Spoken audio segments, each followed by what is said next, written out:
আসসালামু আলাইকুম শিক্ষার্থী বন্ধুরা। শিল্প সংস্কৃতির একটি অসাধারণ ক্লাস আজ আমি উপস্থাপন করতে যাচ্ছি। আমরা আজ কালি কলম রং ছাড়া একটা দৃশ্য এঁকে দেখাবো। উম তো এখানে কিছু যে উপকরণগুলো আমরা ব্যবহার করব সেগুলো একটু দেখে নাও। নষ্ট ঝাড়ু থেকে আমরা কয়েকটা ফুল সংগ্রহ করেছি। তারপর কিছু পেঁয়াজের পাতা খোসা নিয়েছি। তারপর গাছের কিছু শুকনো পাতা, এগুলো আমরা আজকের এই শিল্পকর্মে ব্যবহার করব। কিছু শুকনো লতা গুল্ম এগুলো সংগ্রহ করেছি। তারপরে শলার ঝাড়ু থেকে কয়েকটি শলা আমরা ব্যবহার করব আজকের এই শিল্পকর্মে। কিছু রসুনের খোসা সংগ্রহে রেখেছি। কিছু শুকনো ফুলের পাপড়ি আমরা এখানে সংগ্রহ করেছি। এখানে রেখেছি আইকা, যেটা আমাদের লাগবে, একটা রাবার পেন্সিল লাগতে পারে, একটা সিজার নেব, একটা স্কেল লাগবে। এই আমাদের আজকের এই এগুলো আজকের এই ছবি আঁকার প্রধান উপকরণ, ফেলনা উপকরণ। সেই সাথে আমরা একটা আর্ট পেপারের 1/4 নিয়ে নিয়েছি, যেটার উপরে আমরা আমাদের আজকের শিল্পকর্ম উপস্থাপন করব।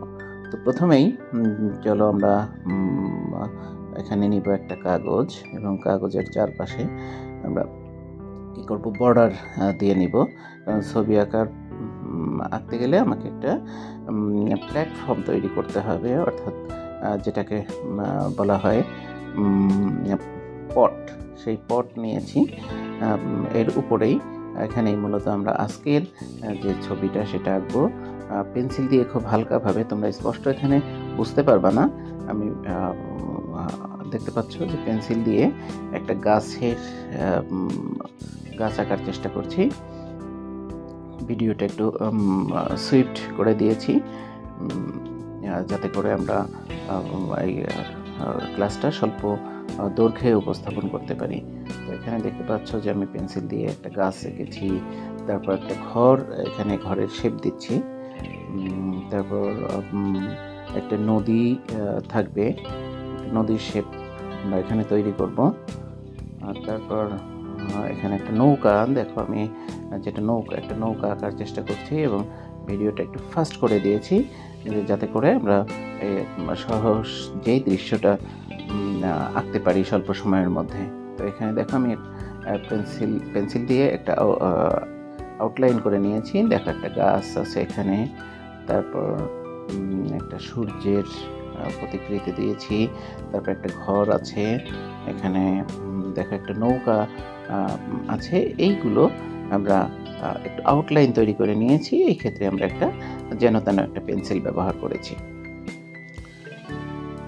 তো এখন এগুলো কোনটা কোথায় ব্যবহার করা যায় সেই অনুযায়ী আমরা এটা তৈরি করব। এখানে আমরা একটা ঘরের শেপ দিতে চেষ্টা করছি। এক্ষেত্রে ঝাড়ু থেকে যে শলাগুলো নিয়েছি সেই শলাগুলো ভেঙে গ্লু লাগিয়ে আমরা একটা ঘরের শেপ দিচ্ছি।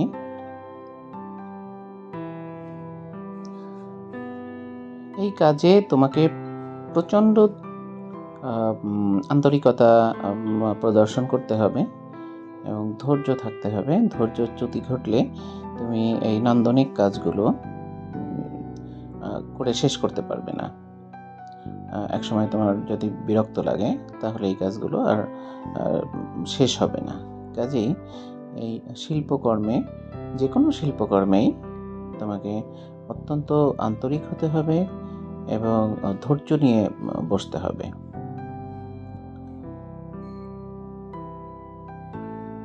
ক্লাস 6 থেকে 9 পর্যন্ত শিল্প সংস্কৃতির বিষয়ে প্রত্যেকটা ক্লাসেই আমাদের এই নান্দনিক কাজটা উপস্থাপন করতে হবে।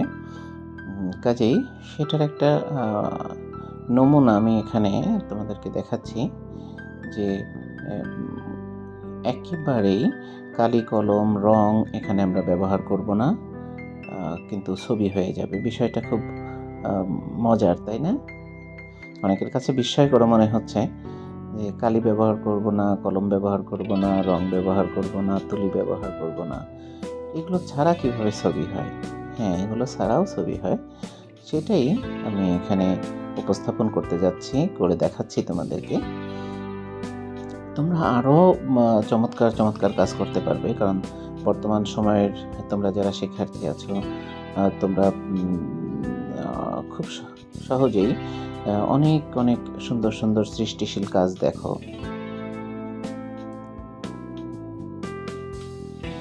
ইউটিউবে বা বিভিন্ন প্ল্যাটফর্মে, ফেসবুকে, এগুলোতে তোমরা এগুলো দেখো, তো সেটাই তোমাকে রপ্ত করতে হবে। এখানে আমি একটা দৃশ্য আঁকার এঁকে দেখাচ্ছি।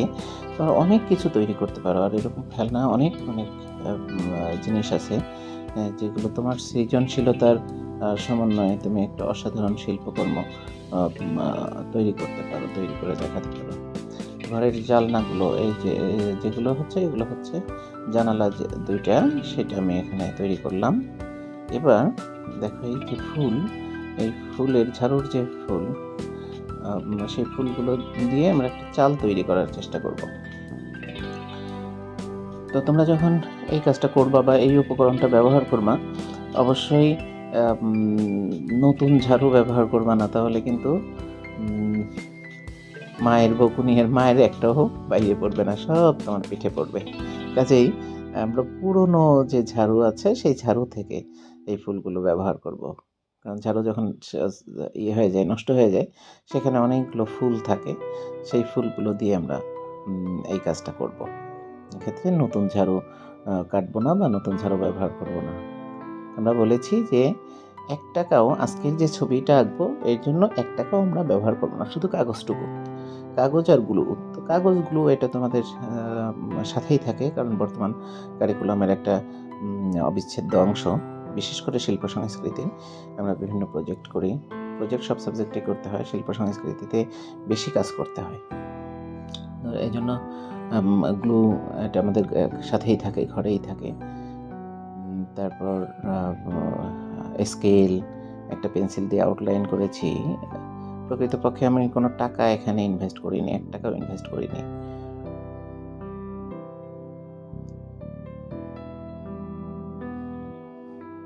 মোটামুটি একটা ঘরের শেপ দিলাম। এখন যে লতাগুলো আমার কাছে ছিল, শুকনো লতাগুলো, এই লতাগুলো দিয়ে আমি একটা গাছের আকৃতি দেওয়ার চেষ্টা করছি। দেখো, আচ্ছা, এখানে একটা বিষয় তোমাকে মনে রাখতে হবে।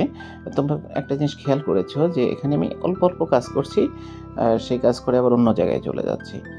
এর কারণ হলো যে আমি যেহেতু এখানে আইকা ব্যবহার করছি, সেহেতু এই আইকাগুলো একটু শুকাতে একটু সময় লাগে। এই জন্য আমি একটু কাজ করছি, একটা দিকের কাজ করছি। যেমন দেখো, গাছের শেপটা তৈরি করে আমি কিন্তু চলে এসেছি নৌকায়, এখন নৌকা তৈরি করছি।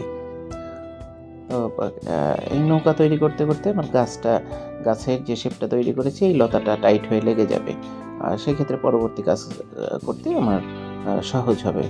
এই জন্য এখানে আমি নৌকা তৈরি করছি।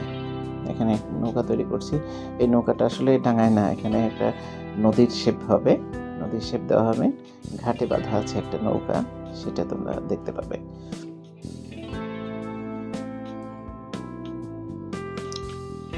তোমাদের কাছে অবশ্যই রিকোয়েস্ট, আমি ধারাবাহিকভাবেই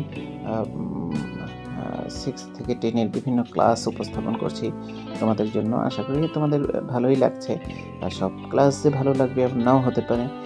তো আমি চেষ্টা করি যে ক্লাসগুলো যাতে তোমাদের জন্য হেল্পফুল হয়, এবং এই ক্লাসগুলো থেকে তোমরা উপকৃত হওয়ার, সেজন্য ক্লাসগুলো সরাসরি উপস্থাপন করার জন্য কোনোটা আমি কপি পেস্ট করি না কোনো জায়গা থেকে, বা হাতে কলমে শেখানোর চেষ্টা করি।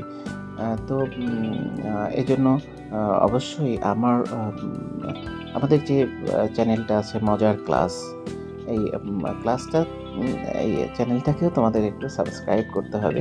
এতে করে আমি কাজের জন্য আরও অনুপ্রাণিত হব। তো দেখেছো, একটা নৌকা হয়ে গেছে, নৌকাটা ঘাটে বাঁধা আছে। ইতিমধ্যে আমি একটা নদীর শেপ দিয়ে দিয়েছি। সব কাজে আমি লতা ব্যবহার করেছি এখানে। এরপর দেখো, শুকনো পাতা ছিল যে আমাদের, শুকনো কিছু পাতা সবুজ রঙের, এই সবুজ রঙের শুকনো পাতা কিভাবে পাবে তুমি? তোমাকে একদম তাজা পাতা ছিঁড়তে হবে, তাজা পাতা ছিঁড়ে রোদে শুকিয়ে নিতে হবে, তাহলে এই সবুজ রঙটা থেকে যাবে। এখানে দেখো আমি গাছের যে পাতাগুলো তৈরি করছি, এই পাতা তৈরিতে আমি পুরো গাছটা আর কি, গাছের বডিটা ছাড়া গাছটা তৈরি করতে আমি পেঁয়াজের শুকনো খোসা ব্যবহার করেছি। পেঁয়াজের শুকনো খোসা। এখন তোমরা বলতে পারো স্যার পাতা কি কখনো এরকম লাল হয় নাকি? হ্যাঁ, অনেক গাছেই তো হয়। এটা প্রাকৃতিক রং। অনেক ধরনের গাছেই আমরা একটা সময় যেমন দেখো শীতের মধ্যে যখন পাতা ঝরে যায় তখন সব পাতাই একটু হলুদ বর্ণ বা একটু রঙিন হয়ে যায়। তাছাড়া অনেক গাছই আছে যে গাছের পাতা এরকম একটু লালাভ হয় বা লালচে হয়। তো এখানে দেখো আমরা একটা ঘর ইতিমধ্যে তৈরি করে ফেলেছি। তারপরে ওই যে সবুজ পাতা দিয়ে কী তৈরি করলাম, এইটা নদীর ওই পারের যে গ্রাম আছে সেই গ্রামের একটা দৃশ্য দেবার চেষ্টা করেছি। এরপরে দেখো লতা, একদম শুকনো লতাগুলো দিয়ে আমি বর্ডার দিচ্ছি, যেটা পেন্সিলে আমি দাগ দিয়েছিলাম, বর্ডার দিচ্ছি। 4 সাইডেই একটা সুন্দর বর্ডার তৈরি করেছি। তারপরে গাছের গোড়ায় একটু সবুজ ঘাস দিয়ে দিয়েছি, সেখানে কিছু ফুল দিয়ে দিয়েছি। এখন আমরা এখানে একটা সূর্য আঁকবো। এই সূর্য আঁকার ক্ষেত্রে আমরা লাল রঙের জন্য টিস্যু ব্যাগ ব্যবহার করেছি, এখানে আমরা কাগজ ব্যবহার করিনি। হ্যাঁ, একটা টিস্যু ব্যাগ, পুরোনো যে টিস্যু ব্যাগ থাকে সেই টিস্যু ব্যাগ কেটে নিয়ে আমরা একটা সূর্য তৈরি করেছি। সূর্যটা লাগানো হয়ে গেছে, সূর্যের দেখো পাশ দিয়ে 3টা পাখি উড়ে যাচ্ছে। তো এখানে আমাদের দৃশ্যটা শেষ হয়ে গেছে। তোমরা এখানে আরেকটু সুন্দর করে করতে পারো। পানিটার জন্য ওখানে টিস্যু ব্যাগ ব্যবহার করতে পারো, হালকা কালারের পানি বোঝা, নদীর পানি বোঝাতে। দেখো কি কি কাজ করেছি আমরা এখানে। একটা নৌকা করেছি, একটা ঘর করেছি, তারপরে নদীর ওপাশের একটা গ্রাম, একটা গাছ, গাছের নিচে দেখো কিছু ঘাস আঁকার চেষ্টা করেছি। শেষ হয়ে গেছে আমাদের চিত্রকর্মটা। কেমন লেগেছে তোমাদের? আমাকে অবশ্যই কমেন্টস করে জানাবে তোমাদের কেমন লাগলো, এবং তোমরা নতুন নতুন শিল্পকর্ম তৈরি করবে। তো আজকের মতো বিদায় নিচ্ছি, ভালো থাকো। আসসালামু আলাইকুম ওয়া রাহমাতুল্লাহ।